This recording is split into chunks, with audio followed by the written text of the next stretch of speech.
സ്വപ്നം കാണുന്നത് നമുക്കെല്ലാവർക്കും ഉള്ളൊരു സ്വഭാവം നല്ലത് നമ്മുടെ ജീവിതത്തിൻ്റെ ഒരു ഭാഗമാണ്. അങ്ങനെ സിനിമ സ്വപ്നം കണ്ടു. അതിനു മുമ്പ് ആ സ്വപ്നം കാണൽ എന്ന് പറയുന്നത് എന്നോടൊപ്പം ഒരു സ്വപ്നം ഉണ്ടായിരുന്നു. ഒരു സിനിമ, ഒരുപാട് സിനിമകൾ 97 സിനിമയോട് അടുപ്പിച്ച് ചെയ്ത് ഞാനിവിടെ നിൽക്കുകയാണ്. പക്ഷേ ഈ മൊമെൻ്റ് എനിക്ക് വളരെ ഇമ്പോർട്ടൻ്റ് എന്ന് പറയാനുള്ള കാര്യം എന്ന് വെച്ചാൽ MT വാസുദേവൻ നായർ പ്രിയദർശൻ എന്നൊരു തിരശ്ശീല എഴുതി കാണണം എന്ന സ്വപ്നം സിനിമ തുടങ്ങുന്നതിന് മുൻപ് മനസ്സിൽ കൊണ്ടുവരുന്ന ഒരാളാണ്. അതിനുവേണ്ടി ഒരുപാട് ശ്രമങ്ങളൊക്കെ നടത്തിയെങ്കിലും ഒരിക്കലും എനിക്ക് സാധിച്ചില്ല. പക്ഷേ ആ മോഹം ഏകദേശം കൈവിട്ട സമയത്താണ് എനിക്ക് ഇങ്ങനെ ഒരു അവസരം കിട്ടിയത്.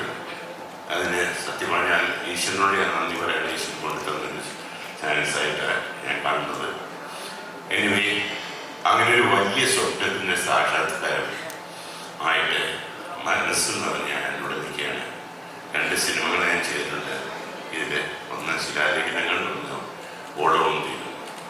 ഓളവും തീരും എന്നുള്ള സിനിമ ചെയ്യാനുള്ള കാര്യം നേരത്തെ പറഞ്ഞ പോലെ ഞാൻ സിനിമ ചെയ്യണം എന്നുള്ള ആഗ്രഹം എൻ്റെ ജീവിതത്തിൽ തുടങ്ങിയത് ഓളവും തീരവും എന്നുള്ളൊരു തിരക്കഥ വായിച്ചിട്ടാണ്. അന്നാണ് ഒരു സിനിമ സംവിധാനം ചെയ്യണം എന്നുള്ളൊരു ആഗ്രഹം എൻ്റെ ജീവിതത്തിൽ തുടങ്ങിയത്.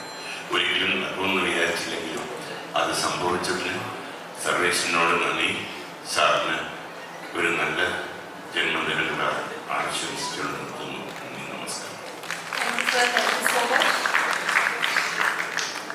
പ്രിയദർശൻ സാർ ഡയറക്റ്റ് ചെയ്യുന്ന ഓളവും തീരവും എന്ന സിനിമ മുൻപ് ലാലേട്ടൻ വീഡിയോയിൽ പറഞ്ഞതും പോലെ അത് ഇതിനു മുൻപ് MT സാറിന്റെ തന്നെ തിരക്കഥയിൽ മധു സാർ അഭിനയിച്ച് നമ്മൾ തിരശ്ശീലയിൽ കണ്ട് സൂപ്പർ ഹിറ്റായ ഒരു സിനിമയാണ്. MT സാറിന്റെ തിരക്കഥകളെ കുറിച്ച് നമ്മൾ കുറെ കാലം പിന്നോട്ട് ആലോചിക്കുമ്പോൾ അന്ന് പ്രേം നസീറും മധുവും എല്ലാം അദ്ദേഹത്തിന്റെ കഥാപാത്രങ്ങളെ അഗ്രവാളികളിൽ അനശ്വരമാക്കി. മലയാള സിനിമയുടെ ഇന്ന് ജീവിച്ചിരിക്കുന്ന ഒരു ലെജൻഡ് തന്നെയാണ് മധു സാർ. ഈ ഒരു ദിവസത്തിൽ MT സാറിന് ആശംസകളുമായി മധു സാർ നമ്മളോടൊപ്പം ഒരു വീഡിയോയിൽ ചേരുന്നുണ്ട്. നമുക്ക് ആ വീഡിയോ കാണാം. MT എന്നെ സംബന്ധിച്ചിടത്തോളം ഒരു എഴുത്തുകാരനോ അല്ലെങ്കിൽ സിനിമാക്കാരനോ അങ്ങനെയൊക്കെ ആയിരുന്നു. പക്ഷെ ഇപ്പം അങ്ങനെയൊന്നുമല്ല. എൻ്റെ കുടുംബത്തിലൊരു അംഗത്തെ പോലെയാണ്.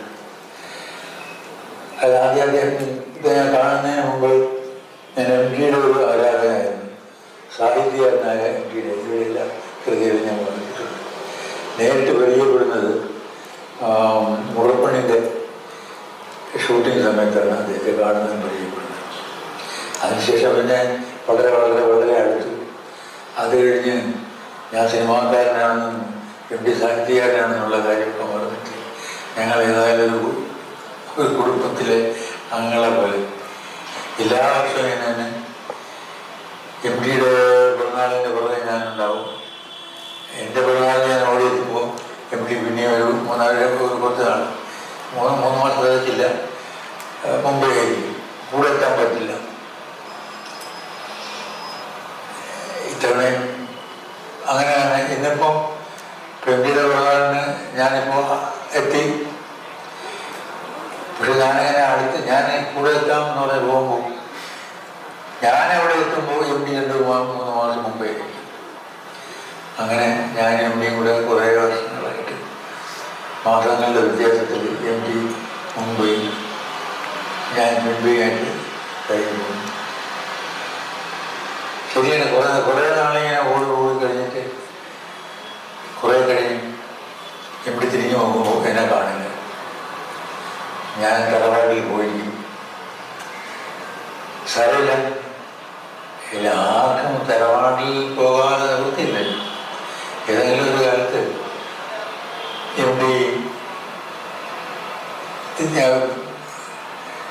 തറവാട്ടിലേക്ക് വരുമ്പോൾ ഞാൻ അവിടെ ഉണ്ടാവും MTയെ സ്വീകരിക്കാൻ വേണ്ടിയിട്ട്. പക്ഷെ അന്ന് അവിടുന്ന് ഓട്ടം തുടങ്ങിയ മുമ്പ് ഇവിടുന്ന് ഞാനായിരിക്കും കുറേ അനുകരിച്ചു. ഞാൻ പറഞ്ഞത് മനസ്സിലായെന്ന് വിചാരിക്കുന്നു. ഏതായാലും വളരെ സന്തോഷമുള്ളൊരു മൊമെൻ്റാണ്. MTയെ കുറിച്ച് എനിക്ക് വാക്ക് പറയാൻ സാധിക്കുന്നത്. വളരെ വളരെ അധികം MTയെ കുറിച്ച് പറഞ്ഞിട്ടുള്ളതുകൊണ്ട് ഇപ്പോൾ എന്ത് പറയണമെന്ന് അറിയാൻ പാടില്ലതുകൊണ്ടാണ് ഞാൻ ഈ മുൻപും ഓട്ടത്തിനെ കുറിച്ച് പറഞ്ഞത്. MT എൻ്റെ വീട്ടിലെ ഒരു അംഗമാണ്. ചുരുക്കം പറഞ്ഞാൽ യാതൊരു മോളേ ഉള്ളൂ. അവളെ വിവാഹത്തിന് MD വന്നിരുന്നു. ഞാനന്ന് ചെയ്യേണ്ട ചടങ്ങുകളെല്ലാം ആ കതിർമണ്ഡപത്തിൻ്റെ അടുത്ത് നിന്ന് ചെയ്തത് MDയാണ്. അപ്പോൾ അറിയാതെ ഞങ്ങൾ തമ്മിലുള്ള അടുപ്പം എത്രയാണ്. പിന്നെ ഞാനും വലിയ ഭക്തനല്ല, MD അങ്ങനെ വലിയ ഭക്തനല്ല. പക്ഷെ ഞങ്ങൾ രണ്ടും കൂടെ ഒരുമിച്ച് ശബരിമലയിൽ പോയിട്ടുണ്ട്. ഇതിനങ്ങനെ പറഞ്ഞു വന്നാൽ വളരെ അധികം സിനിമ ലൊക്കേഷൻസിൽ വെച്ച് കണ്ടത്, അല്ലാതെ സുഹൃത്ത് വേദികളിൽ വെച്ച് കണ്ടത്, എൻ്റെ വീട്ടിലും MDയുടെ വീട്ടിലും വെച്ച് കണ്ടത്, അങ്ങനെ ഒരുപാട് കാര്യങ്ങൾ പറയാനുണ്ടാവും. അത് പറയാനുള്ള വേദിയല്ലല്ലോ ഇത്. ഞാൻ അധികം സമയം എടുക്കുന്നില്ല. MD ഇനിയും ഇത്രയും വർഷങ്ങൾ ജീവിച്ചിരിക്കട്ടെ. അദ്ദേഹത്തിൻ്റെ സാഹിത്യ വലിയ തുടരട്ടെ. നമുക്കിനിയും ധാരാളം കൃതികൾ സാഹിത്യത്തിലും സിനിമയിലും MD കിട്ടാറുണ്ട്. അത് കിട്ടട്ടെ. അദ്ദേഹത്തിൻ്റെ ആരോഗ്യത്തിനും സുഖത്തിനും സന്തോഷത്തിനും വേണ്ടി ഈശ്വരനോട് പ്രാർത്ഥിച്ചുകൊണ്ട് ഞാൻ ഈ വാർത്ത ചുരുക്കും. മലയാളത്തിലെ കൂടുതൽ വീഡിയോസിനായി B4 Place ഫോളോ ചെയ്യൂ, സബ്സ്ക്രൈബ് ചെയ്യൂ.